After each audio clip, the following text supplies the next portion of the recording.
found out that you had to separate from your beloved piano, learn this new art form. We were saying it was a personal tragedy, but when you look back on that time, you see all of the beauty in it almost. Can you say a little bit about that? Yeah. So when I was in the pain, I could only feel the pain. And it's not only physically, and it's also mentally. To be separated with my very best friend, to me, is my piano. Just looking at it, not being able to touch it, is such a pain. My beloved grandpa was very ill at that time too. Usually music is how I release all my, any sort of emotions. It was just a lot of pain and having no control over anything I felt like I owned. My body, my music, that's my identity.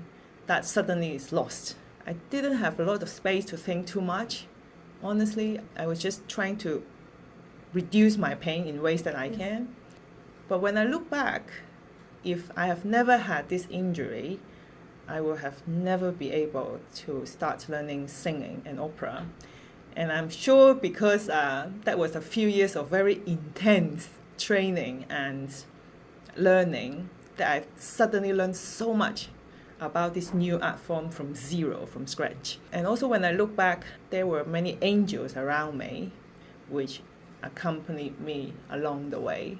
Friends who were already very knowledgeable in singing that gave me tons of CDs and DVDs, like say, watch this and watch that, make sure you understand this and that. Also joining opera chorus bring me a lot of good friends too. Singing together, and then you're on costume, and then you took a lot of pictures. And when I look back, it's already 10 years, and Facebook will keep popping up sometimes, our production picture of Carmen and Manon and La Bohème and La Traviata. So when I look back, everything is actually a blessing, and it's only depend on your mind how you look at it. And because of this experience of starting something completely from scratch, I'm not afraid to learn anything from scratch anymore.